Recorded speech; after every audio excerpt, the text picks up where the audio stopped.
This AgVision program is made possible through the generous support of Syngenta Seeds NK brand. The results you need, the freedom to choose. And by Farms.com. Ag news, market prices, ag careers, and farm real estate. You'll find it all at Farms.com. This is an opportunity for anyone who's looking to improve their farm business. Now maybe you've got an idea or you're wondering if this kind of thing has worked on other farms. Well, email your idea or your question to me directly. We'll have the email in just a few minutes, and the best questions will feature here on AgVision each week.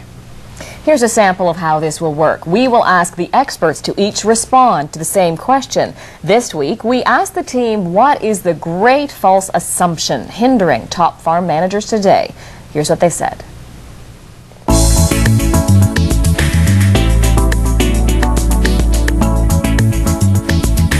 Well, if I look back over the last few years, it appears that we've been operating very much on the assumption that land values are going to continue to go up, and therefore it's worthwhile to buy land simply because it's going to be worth more in the future.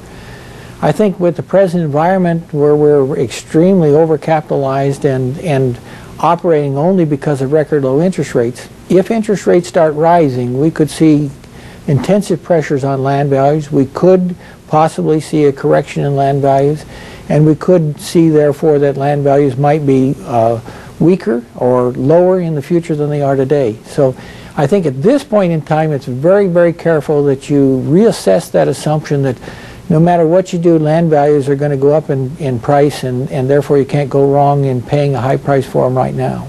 Well, I think there's more than one. The first one is the fact that a lot of producers assume that the future is simply a projection of the past. And there's too many changes that take place and taking place too quickly to just operate on taking trends of the past and projecting them forward to assume that's the way it's going to be tomorrow. The second one is the assumption that being a really good producer is the primary basis for success. I think it's important to do things very well, but first of all, you need to make sure you're doing the right things. And the third one, and this has become more clear to me all the time, is that there's an assumption by a lot of producers that cash basis profits and net cash flow actually reflect true profitability. The fact is, if you aren't measuring profit on an accrual adjusted basis, you can be 2 or 3 years out of sync. Well, I would say the greatest false assumption, Kevin, is that all we need to do is hunker down and the good times will come back.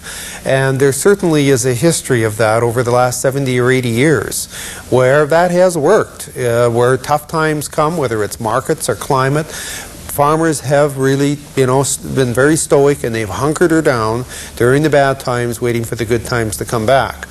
And I think we're, well, I believe, strongly believe, we're in a market situation now that is in decline, and we need to make some transformational changes in order to keep going. So, and I think the second point, the second misconception is that individual farm families are really the best way to operate.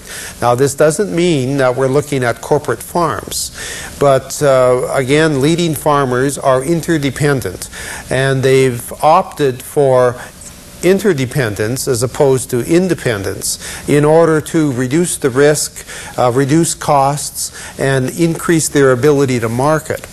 And so that would be another key aspect, Kevin.